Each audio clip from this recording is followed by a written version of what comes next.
view of Chinese philosophy is this idea of change, right? Their core text, which originally was a divination text, is the I Ching. But that's also the philosophy of change, right? It's called the Book of Change, I Ching. And so everything, this is one of the observations you can make, and the Buddha made it very clear. It was one of his core tenets in that first turning of the wheel of Dharma, that everything is impermanent, anicca. And so every moment there are these multiple changes that are going on faster than our nervous system can even process. So everything's in flow, everything's in flux. And the personality is, and hello, good morning, by the way, to everybody who's joining us on Facebook. The green tea has kicked in already, so welcome to the party. The personality, the center of identity that we call ego is an idea of a static self, right? It's always gripped on trying to maintain this frozen identity that it got in the past, and it's perpetuating into the future. And it's an illusion, as we're told in these teachings, that the ego is resistant to change. It's kind of gripped on not changing. And so this whole view of Zen or Chan is to melt down or release the ego into this silent, still openness, so that you lose your identity center as this separate self that resists change, and you come to the ground of your being, which is actually changeless, but not that artificial changeless. And then you can watch all the change. You could see how it's constantly flowing, but you are in that open or empty sky of being your true self nature. And that's the peace that passes all human understanding, right? And so this is the goal. It's the goal of Tao, it's the goal of Chan, it's the goal of the Course. This idea of becoming totally identified with the all-encompassing state that never changes and is eternal peace. And that is at the core of our being. So this is another revolution for us Westerners coming to these esoteric teachings like the Tao or Zen or the Course, is that these teachings that are ancient and new are always telling us that we already are what we're seeking for. So in our Western view of religion, oftentimes there's like this goal to get to, right? And what this is saying is you have to return. In the Gospel of Thomas, in the Nag Hammadi library, Jesus says, well, the disciples ask him, when will the end come, right? Something that comes up in the canonical Gospels as well. When will the end come? And in the Gospel of Thomas, which is a Gnostic gospel, Jesus says, in order to know the end, you have to go back to the beginning, because the beginning and the end are the same. And this beginning is before time, right? It's this prior unity before all manifestation, before all change, before all phenomena. And so this going back to the beginning is going back to the heart, or going back to the kingdom of God, right? Where there is no change, there's peace. And there's openness. And there's a recognition that everyone is already in the kingdom. They just don't know it. Which is another saying from the Gospel of Thomas. Jesus says in Thomas, the kingdom of the Father is spread out upon the earth, and people see it not. So we're swimming in it. So we're like a bunch of fish going, what's water? Right? We're so taken with our own isolated identity and the fantasies that it weaves and spins endlessly, that we're cocooning ourselves from this ever-present reality of eternal peace, which is within and without. And so this is what we're going to be talking about today, how to basically undo the conditioning and get to a place where the identity center can relax, because it's neurotic. Like, that's its nature. It's riddled with anxiety and neuroses. Right? And then it'll go to a therapist and, want to be fixed. But, a therapist worth her or his salt would basically say, you can't fix this. You actually have to kill it. You have to die to it. You can't fix this, primeval existential angst. You have to overcome it by seeing through it, by undoing it, and then relaxing into the present moment. And so this is what we're going to do. We're going to use Rumi, just touch into Rumi, something that you're quite familiar with. We're going to look at the Gurdjieff teachings that we left off with last week on conscience. Remember we talked about buffers, which is really conditioning. And then we're going to finish off with some of the Chan, the Chinese Zen teachings that I think you'll really enjoy. Okay? So let's just pause here and find the breath and see this present moment as it truly is, open, empty, and still.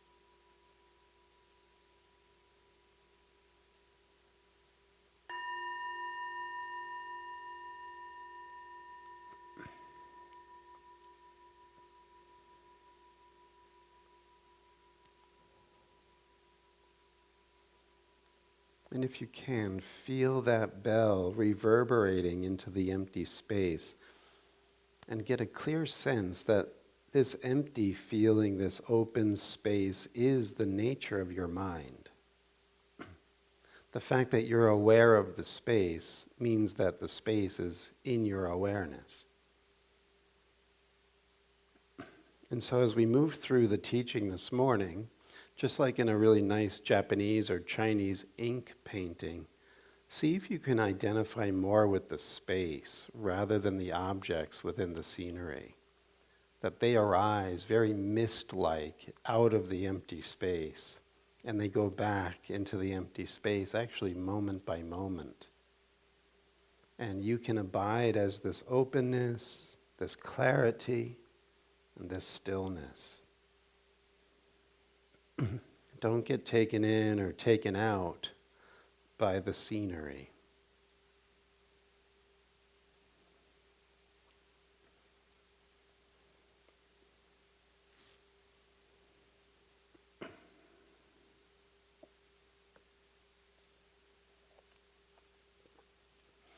What's really beautiful too in these teachings is the scenery also is the subtle levels of your thoughts, your feelings, your emotions, that just like the objects within the room or the sounds or the smells or the tastes or anything else that's registering within your perception, your thoughts, your feelings, your emotions are also phenomena, right? And they arise just like anything else within the empty space of your awareness. They abide for a little while and they return back to the ground, into silence. Everything is impermanent, except your awareness. So Rumi has something to share with us about conditioning, right? Because remember, the identity center, or the ego, is this conditioned self. And as we saw with the Gurdjieff teachings, or the fourth way teachings last week, we have created these buffers, or these conditioned responses, that have made us very robot-like, right? Very mechanical. And if you know the word Buddha, the name Buddha means awake, right? This is the story. Somebody approached him, so the legend goes, and says, are you a god? No. Are you a savior? No. What are you? And he says, I'm awake. But then you have to ask yourself, awake from what? What's causing the sleep? Well, it's the identity center in a nutshell. It's being identified with your thoughts, your feelings, your past, your story, everything that you think you think. That's sleep. It's conditioned into us to think this about ourselves, and therefore we identify as what we think and what we believe and what we identify as. And it's all related to this impermanence. But we try to cling to it. This is my identity. This is my ideology. and I invest everything into this, and it's all shifting sand. There's no stability. That's why there's neurosis at the core of all of these ideologies. There's anxiety. There's an us versus them. You need to have an enemy. You need to have an opposite whenever you identify with impermanence, with something separate from the open space. So Rumi is telling us that out beyond ideas of wrongdoing and right doing, there is a field. Right? So this is the empty space he's talking about. It's the always already awareness that is scintillating, that is shining, that is present as the core of your being right now. You are aware that you are aware.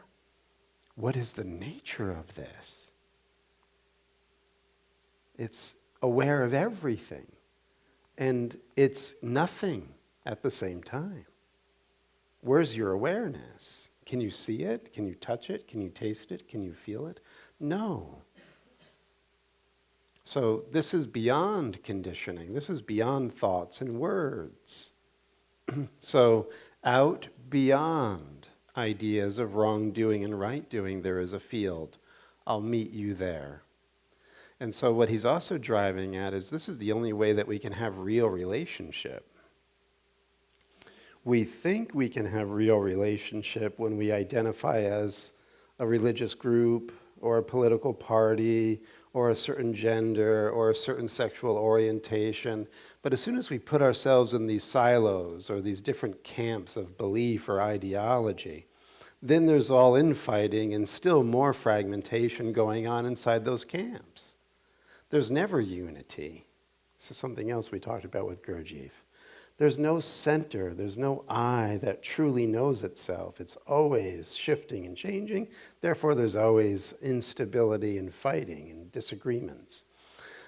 So the only way that we can meet one another is if you anchor into this reality that is at the core of your being, which is your pure awareness, and I do that. And we see each other with the same vision.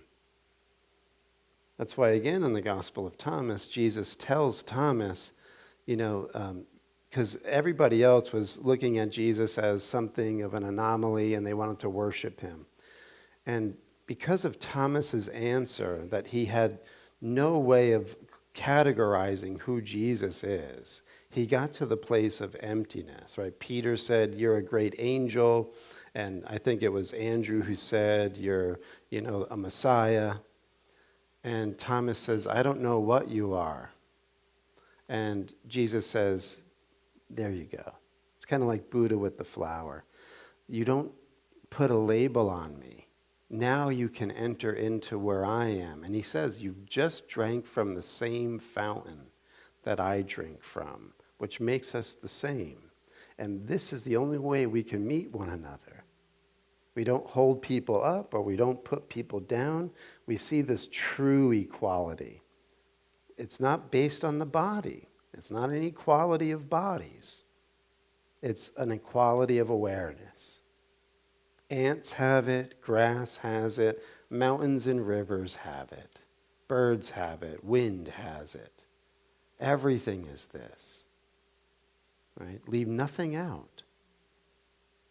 And so Rumi's saying it's the only way we can meet one another. Then he says, when the soul lies down in that grass, the world is too full to talk about. So in other words, when the soul rests within the nature of its pure consciousness, its pure awareness, there's no two-ness. There's no us versus them. There's no subject and object. There's no self and other, as we're going to see in a moment. So how do you distinguish between that? There's nothing to talk about because it's always already this. But then the identity center comes in with its conditioning of right and wrong and up and down and left and right and in and out and past and present and future and, male and female and Christian and non-Christian and Jew and non-Jew and on and on and on it goes. And it distorts.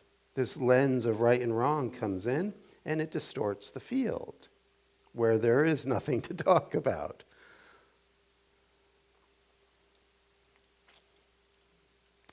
So says the man who gets paid to talk.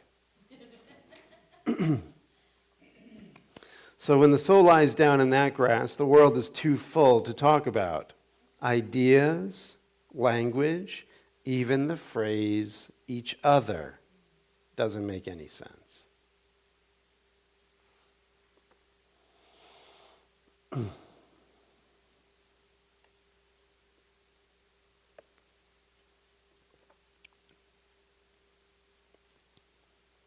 So here's a little bit from Chinese Chan or Zen master Heng Shi.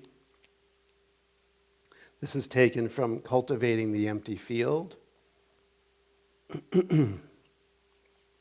Listen to this. The title is Everyone Included in the Field. Immaculate and dazzling, the field's limits cannot be seen with the eye's strength. Serene and expansive, its directions and corners cannot be found with the mind's conditioning. People who sincerely meditate and authentically arrive trust that the field has always been with them. Buddhas and demons cannot invade it, right and wrong. It's beyond that. Pollution cannot poison it. Square or round, they just enjoy the center. So he's saying basically it doesn't matter if you're high-born or low-born, rich or poor, male or female, square or round. You enjoy the field. It's your nature. There's no rank, right? It's actually one of the taglines of the Chan masters, the Zen masters in China. They would actually use the term, especially Lin Chi, man of no rank. In other words, a man of the field, one who is identified as the field. Square or round, they just enjoy the center. Their conduct and practice accord with the standard, with amazing effectiveness, as numerous as grains of sand in the river Ganges. They harmoniously mature each other. From this field, our life arises. From this field, it is fulfilled. This matter includes everybody. Just go forward for me and try to see. People who know its truth nod their heads in comprehension. Right? As we often say, that quote from Sri Ramakrishna, a hemp smoker recognizes another hemp smoker.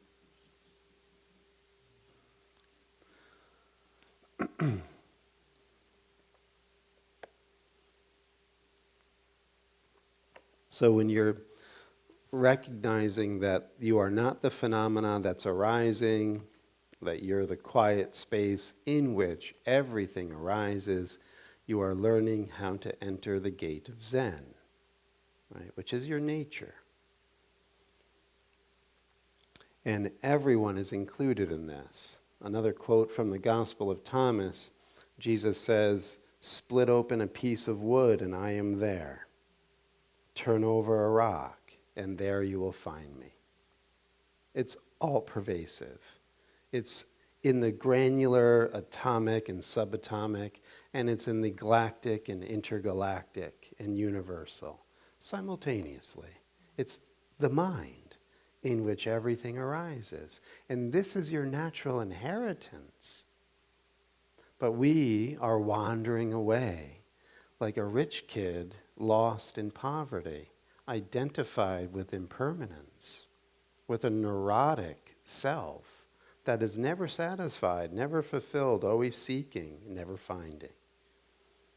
So this is why these teachings are so therapeutic. They're saying you can come home to the present moment by giving up your conditioning. Because as we're going to see now, according to Gurdjieff, the conditioning, or what he calls buffers, are the number one obstacle to entering into this awakened or Buddhic state. We saw this last week. We'll just briefly recap. So remember, in the fourth way teachings of Gurdjieff, the ego, not only is it neurotic, but it is endlessly fragmenting in a multitude of voices, right? Ego is legion. Ego is a multitude of different eyes. You have some eyes, like your eye that's here that likes to go to church and sit under these teachings, is a different eye than the eye that gives the guy the finger for going too slow as you pull around him. And it's a different eye that wants to, not meditate. So we are always, like these impermanent states are all these different masks that we put on. It's like kabuki theater, You keep changing your mask. It's wild. Do you ever, some of these exercises you do, or maybe just in your intimate moments with a loved one, if you ever look into somebody's face and then their face starts to change, old woman, man, do you ever do this? You just stare into their eyes and you can see their face change and morph into all these different images. And it's kind of like that, where we are always undergoing this changing of the eyes. And so what Gurdjieff is saying is we are a bundle of contradictions as a result of this, right? And if he says the buffers protect us from recognizing that about ourselves. So by being conditioned and identifying with a religious group or a sexual orientation group or a gender-oriented group or a political group or an atheist group, what we do is we actually insulate ourselves from having to look at the cacophony of voices that are underneath the conditioned mind. And he says if we were to actually pull away the conditioning and really look at what we're dealing with, he says we would go mad. Because it's just chaos. There's no up or down, left or right. We are total contradictions. Remember we looked at Kabir last week? And what did he called us some very flattering things. Vain, stupid sons of bitches. Until you recognize that this is what you're dealing with as far as the prima materia, this untransformed lead, then you're not ready for the fire of the alchemical furnace, right? Because then you're good. Everything's good. You're identified as your buffers. You're identified as your conditioning. And therefore, there's nothing that needs to change because you're good. You got the story. You got the answers, right? But when you really want to wake up, this is when you start taking the masks off and really looking. So Gurdjieff says this. Buffers are created slowly and gradually. Very many buffers are created artificially through education. Others are created under the hypnotic influence of all surrounding life. A man is surrounded by people who live, speak, think, and feel by means of buffers. Imitating them in their opinions, actions, and words, a man involuntarily creates similar buffers in himself.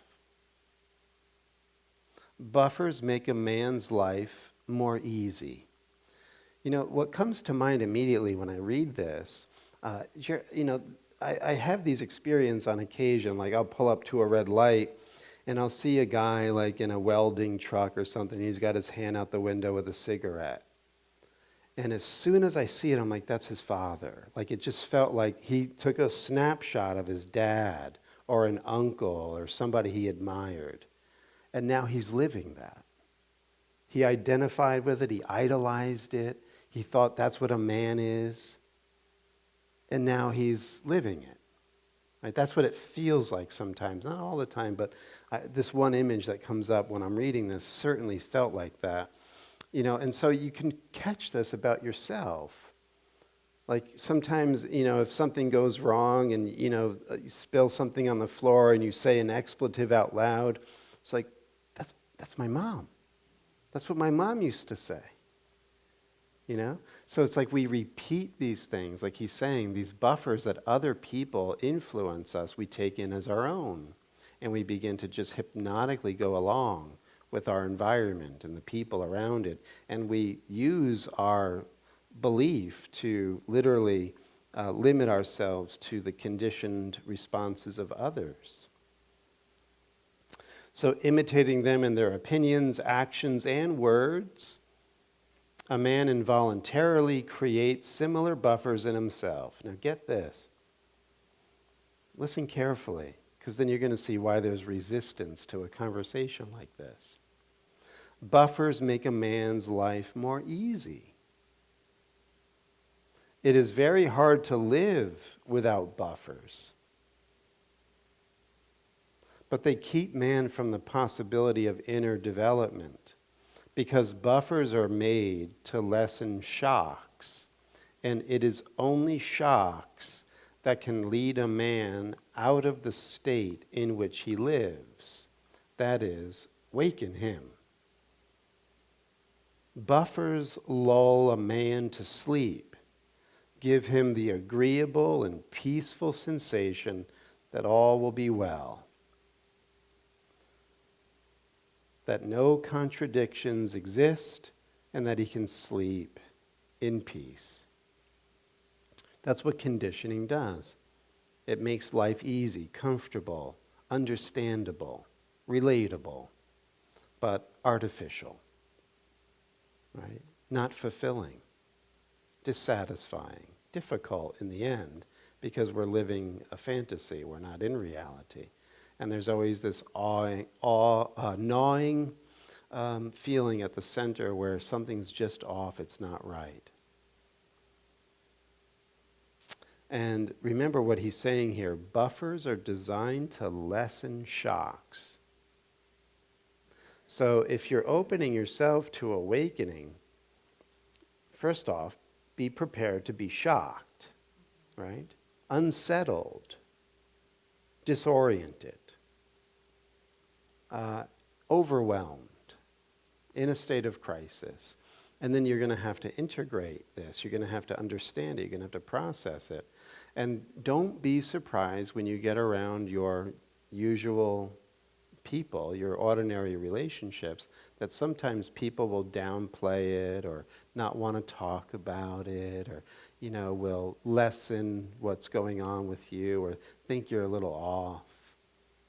It's because oftentimes you're desiring to wake up and they're desiring to stay asleep, and those two worlds will clash, and you'll watch the defense system come up within the mind of those who want to sleep. Because if you're not validating their thought system, as the Course will say, you're weakening it. And they can't bear to feel that they too are living an artificial life. And so they would have to take issue with this and deal with it in some way. Ignore it, attack it, dismiss it, insult it, right? So this is how you can see this at play. But also recognize that it's such an interdependent web that they're exactly where they need to be for your awakening as well, right? So the second principle that the Buddha said in his turning of the wheel of Dharma, right? We had impermanence, number one, anicca. And then you have interdependence or interbeing, that nothing exists apart from everything else. And so the relationships that you're working with and the people in your life right now are literally woven from the same cloth of your psychology and belief system. So as you begin to undergo these shocks and you start to wake up, one of the horrors can be to realize that everything that you were projecting on somebody that had, issues or problems or couldn't get his life together. These reflections are your own shadow that you actually have to come back and own and integrate. Doesn't mean he's not doing what he's doing or she's not doing what she's doing. But the reason why we're triggered or annoyed by them is because there are elements within our psyche that are shocking. We're a contradiction. And we can't deal with these contradictions. So what we do, part of the conditioning is, we make sure everybody else has what we don't want to see in ourselves. And so our closest relationships that piss us off, that trigger us, that rub us the wrong way, that annoy us, it's only there because we're not fully awake to the fact that these are elements of my own psyche. And I'm in an interbeing relationship with this person.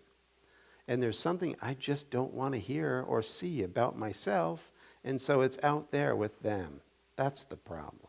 They're not with the program. They're not liberal enough. They're not awake enough, right? They can't get their act together. Okay. How we doing? I need a drink.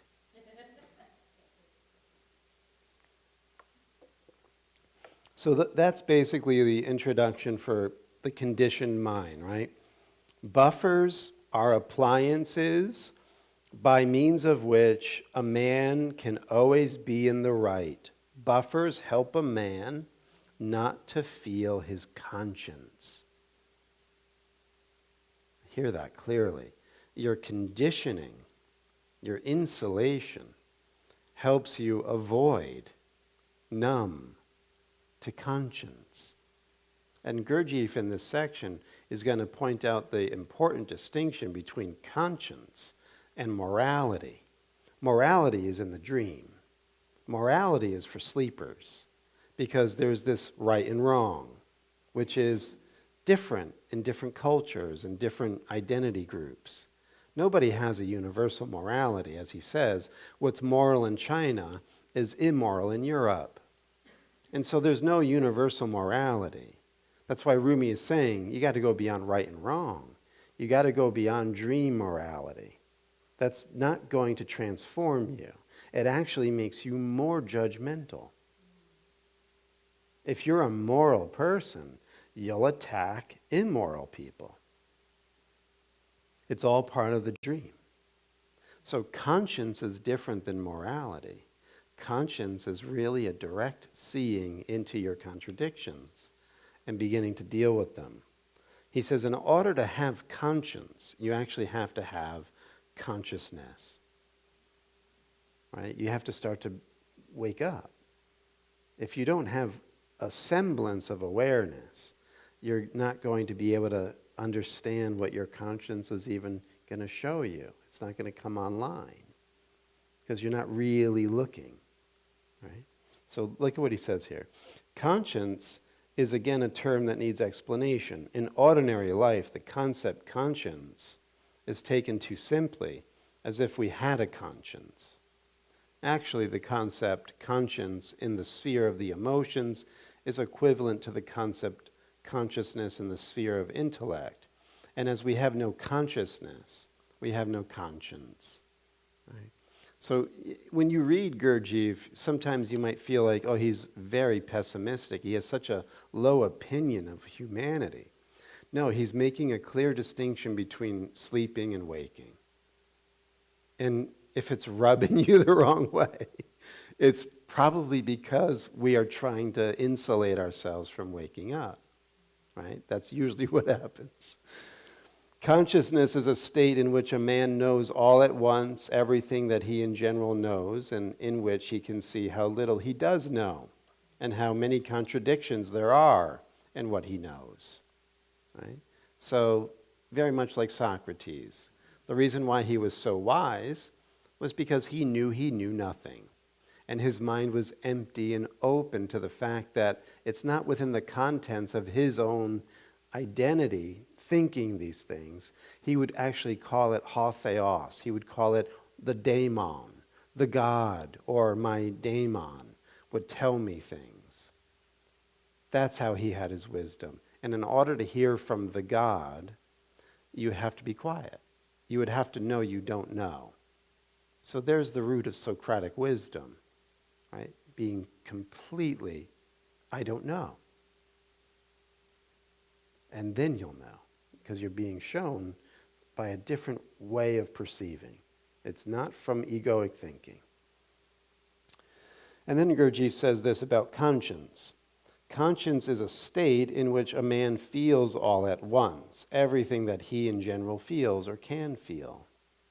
And as everyone has within him thousands of contradictory feelings, which vary from a deeply hidden realization of his own nothingness and fears of all kinds, to the most stupid kind of self-conceit, self-confidence, self-satisfaction, and self-praise. To feel all this together would not only be painful, but literally unbearable. Feeling good?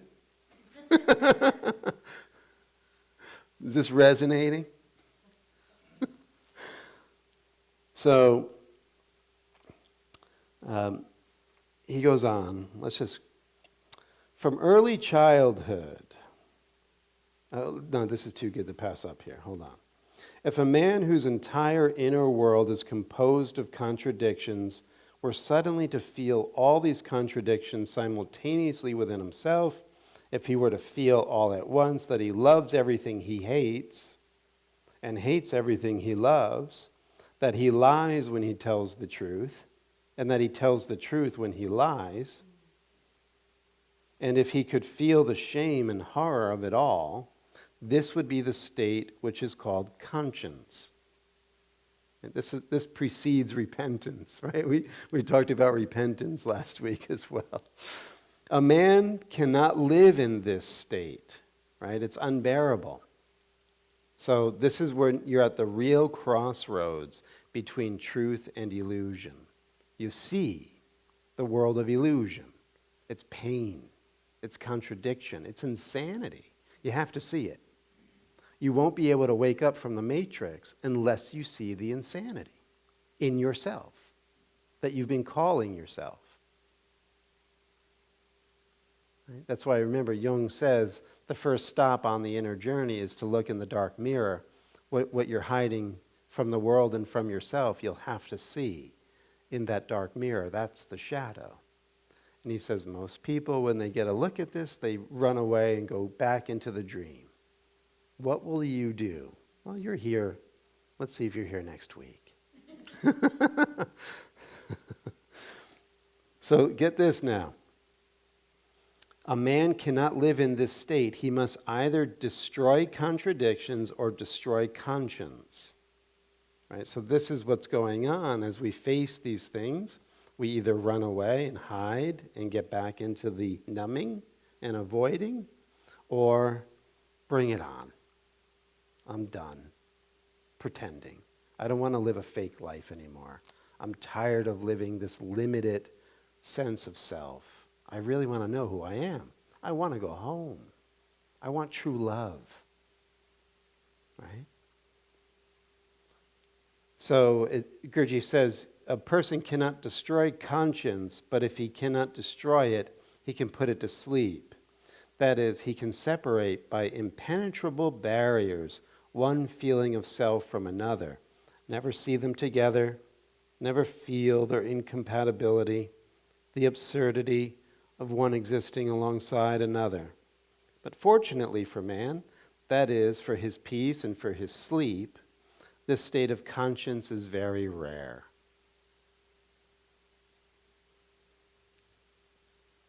From early childhood, buffers begin to grow and strengthen in him, taking from him the possibility of seeing his inner contradictions. And therefore, for him, there is no danger whatever of a sudden awakening. Awakening is possible only for those who seek it and want it, and for those who are ready to struggle with themselves and work on themselves for a very long time and very persistently in order to attain it. Monday night, 7:15 p.m. in this sanctuary. For this, it is necessary, all right, for awakening, and we're going to finish with this. For this, it is necessary to destroy buffers, right? Come out of your conditioning. Wake up from the matrix. That is, to go out to meet all those inner sufferings which are connected with the sensations of contradictions. Moreover, the destruction of buffers in itself requires very long work, and a man must agree to this work, realizing that the result of his work will be every possible discomfort and suffering from the awakening of his conscience. Who's with me?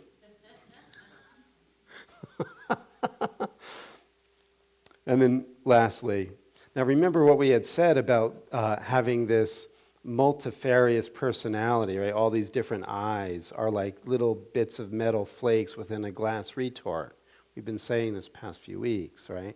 So that when you tap the glass, different metallic particles move around, and these are the different moods and attitudes that come on. There's no stability, there's no permanence, there's no center of knowing the one, right? It's always shifting sand. So remember, he said that in order to really become who you are, you got to provide fire under the glass retort and fuse the metal into a solid eye, a oneness that knows itself, right? So this is what he says. Conscience is that fire, right? Confronting your shadow, looking at your inner contradictions. Conscience is the fire which alone can fuse all the powders in the glass retort which was mentioned before, and create the unity which a person lacks in that state in which he begins to study himself.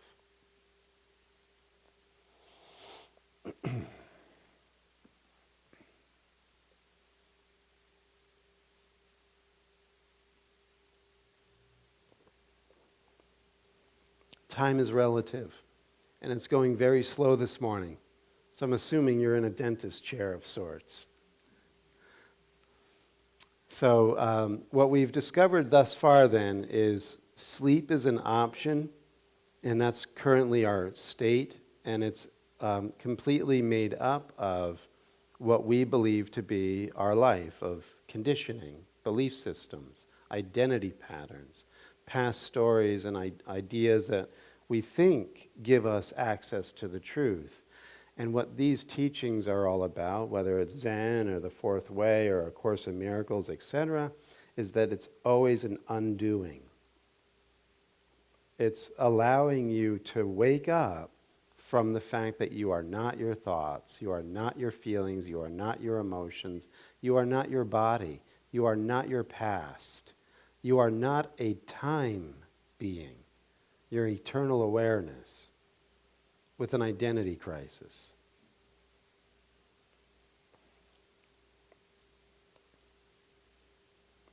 So this is where it gets interesting, because what we have to do is, it's kind of a twofold thing. You have to see clearly your current status of where you're operating from, and then get a clear assessment of that, right? So that's what the Buddha did in his Four Noble Truths.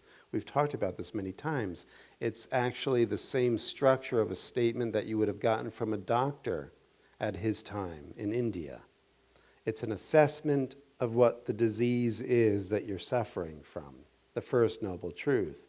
Life is dissatisfactory. So you have a disease of not feeling totally fulfilled and happy and settled and peaceful in this moment. And so in Buddhism, that is a disease. That is the number one source of all life suffering. Right? We're not settled, we're not satisfied. The reason, or the etiology, or the cause, is the second noble truth.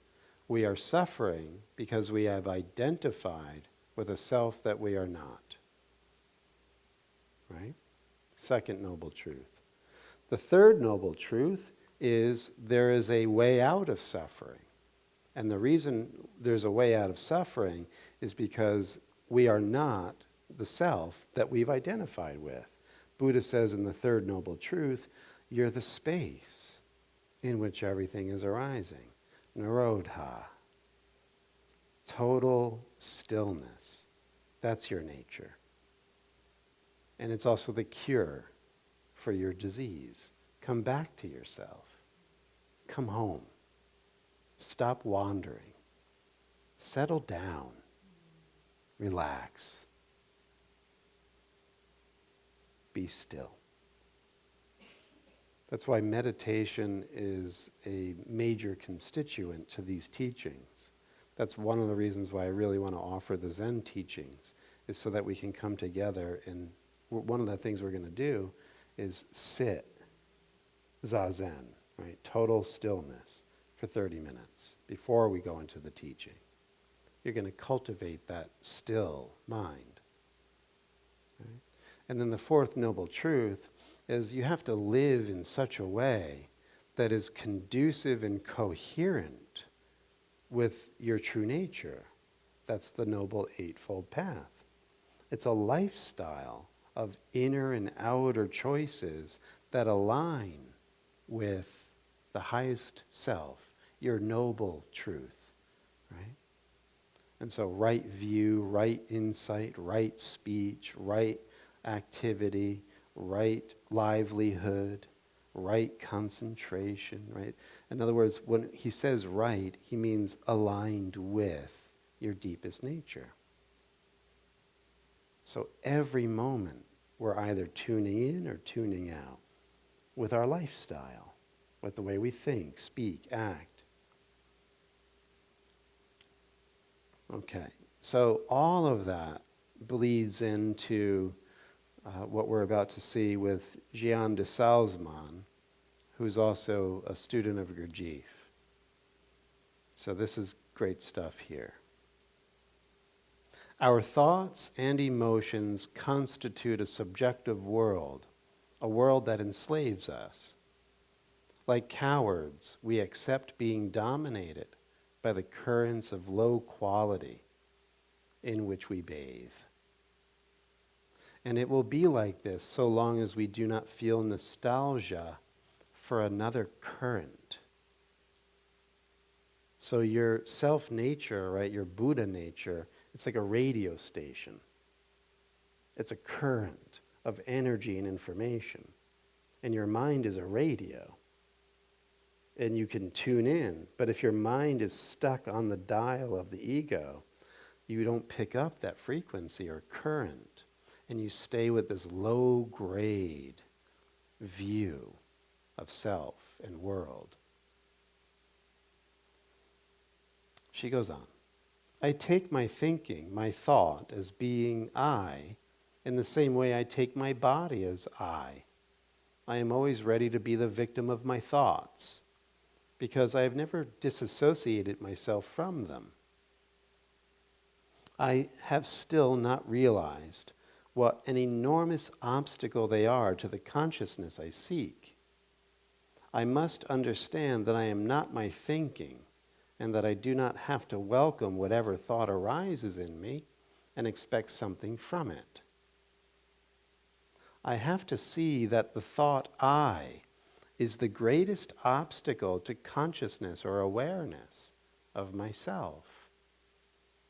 The thought I is the greatest obstacle to the awareness of myself.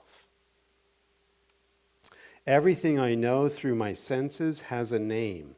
I am encumbered by names. I need to see that my thought is almost never directed on knowing myself as I am in this moment, and again, in this moment. It is difficult for the thought to remain on what is, because it is based on memory and is constantly visualizing the possibility of becoming. How to resist the desire to become in favor of simply what is?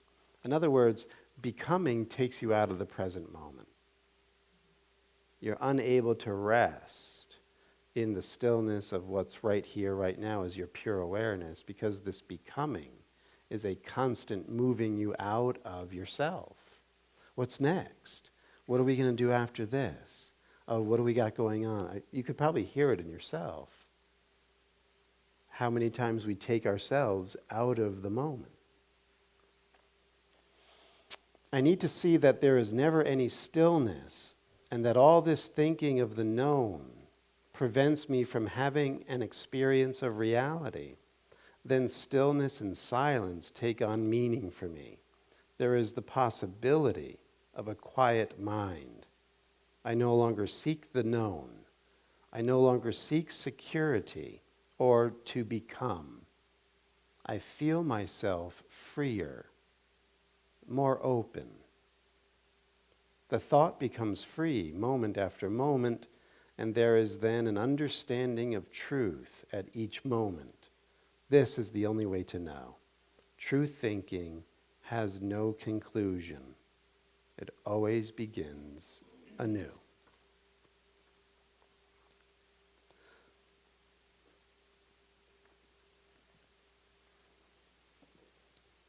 So remember then, the diagnosis is we are dissatisfied, life isn't really sweet. Even if it is, it quickly can change and turn to bitterness. And the reason being is because we're clinging to a self that we're not, and it's distorting everything. So as Jean de Salzman just said, our number one obstacle to waking up as pure awareness is this firm, rigid belief in our I, that we are this I. And what we've been looking at through the fourth way teaching is that all of the things that we call I are conditioned responses. We call this a Franken self. It's been stitched together from dead things. And we electrify it with belief and consistent focus. It's alive. No, it's dead. We're dragging a corpse into every new moment. And we're seeing things through dead ideas, as he says in A Course in Miracles. These are dead ideas. So if we want to be truly alive, we have to come to a place that she was just saying, which is, I don't know. And recognize that this I, or this self, is the only obstacle. And so our final stop on the journey this morning is, only don't know. Poppets. Only don't know. This is the teaching of Zen Master Sung San. So they're all letters from students to the master. So these are anecdotal situations that I think this one will perfectly encapsulate everything we talked about, from buffers and conditioning to getting beyond the I and becoming really settled in the I don't know. So this letter is entitled 29 Eyes, right? Dear Zen Master Sung San, I am writing to ask you for some advice. I have a problem concerning self-discipline. For some years now, I've been studying several spiritual matters intellectually. I seem to have been in what a friend called the spiritual department store. Such a bewildering array of techniques and philosophies. Over the years, it came to me that there is only one way, my way. But in this, I have great difficulty over self-discipline. I enjoy sex and rich foods immensely, and I seem to be more than a little lazy.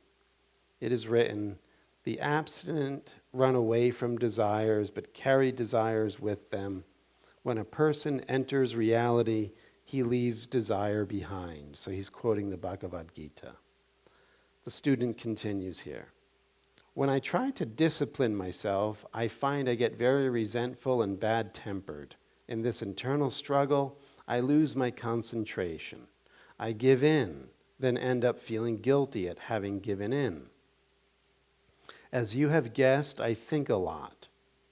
I try not to struggle with myself, but if I give up the struggle, I end up with no practice at all.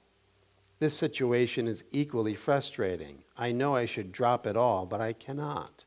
I feel torn between feeling the need for disciplined practice and yet feeling uneasy about forcing myself to stop my lazy, indulgent habits. At present, I oscillate between these extremes. I can find no balance. Perhaps your words can help. I would be very grateful. Dave. Dear Dave, thank you for your letter. How are you? You sent me your I 29 times. So this is why you have a problem. You only sent a small piece of paper, but you already have 29 problems on it. You use I, but you don't understand this I, so you have a problem. You must make I, my, me disappear. Then there is no I. When there is no I, there is no problem. If you have I, you will have a problem. If you make I 10 times, you'll have 10 problems. If you make 20, you will have 20 problems. If you make 1,000, you will have 1,000 problems. If you make I 10,000 times, you will have 10,000 problems. How many do you like? In your letter, you said, I like sex. I like rich foods. I am lazy. I try to abstain. I try to discipline. I feel guilty. I think a lot. I struggle with myself. I try not to struggle with myself. I am in a spiritual department store. I oscillate. I. This is why you have a problem. If you would only realize that you actually have no I, where could these problems come from? Where could they stay? If you realize that they have already disappeared. If you realize that, they have already disappeared. So how do you not make I? I ask you very strongly, what are you? Tell me. Tell me. If you don't understand, only go straight. Don't know. Try for 10,000 years, nonstop. Don't check your mind. Don't check your feelings. Don't check your understanding, okay? Only go straight. Don't know. This will help your life, but be careful. My Zen stick has eyes and follows your head. If you make I, my stick will find and hit you, always and everywhere. I hope you only go straight. Don't know, which is clear like space. Soon finish the great work of life and death, get enlightenment, and save all beings from suffering. Yours in the Dharma, Sung San.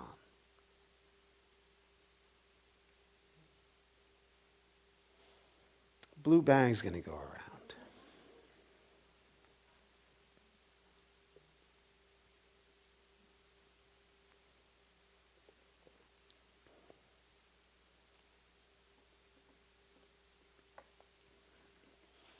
If you're joining on Facebook or YouTube, remember there's the link below. You can click on that to donate to the 8 a.m. service. Thank you very much for your generous offerings.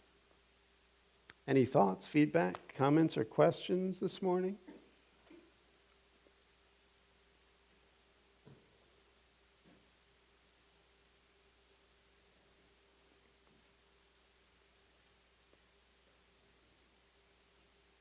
Dave.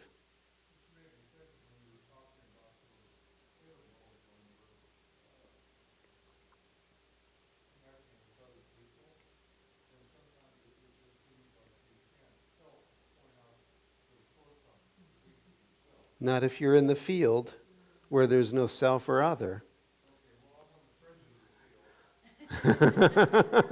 Then you got a problem.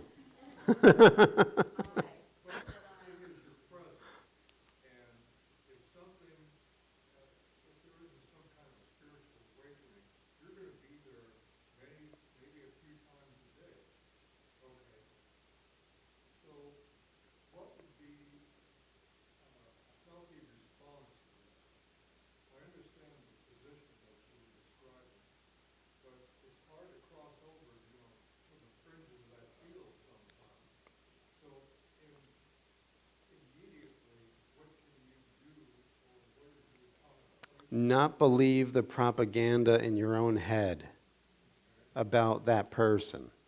Don't give any validity to those thoughts of what you think you are seeing about them and what you need to correct in them, because that will only increase your disquiet. You have to deny that those thoughts are going to be your reality and quiet yourself down and settle into that space. I don't know. I don't know what I'm seeing here, right? And that's how the muscle gets strengthened. It's an inside job, and then you'll hear the wisdom speak when you're silent.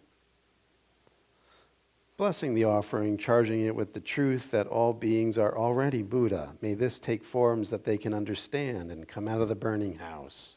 And so it is. Amen. All right. Let's seal the deal, my friends. Resting within the heart of pure awareness, where we can meet each other once again in this beautiful field of the present moment. And breathing in, tell yourself, I am the present moment. And breathing out, tell yourself, I am the present moment. And in this present moment, the light of God surrounds us. The love of God enfolds us. The power of God protects us. And the presence of God watches over us. Wherever we are, God is. Amen. And so is the Zen Master's stick. Take it easy on the eyes. See you guys. Thank you, Hank.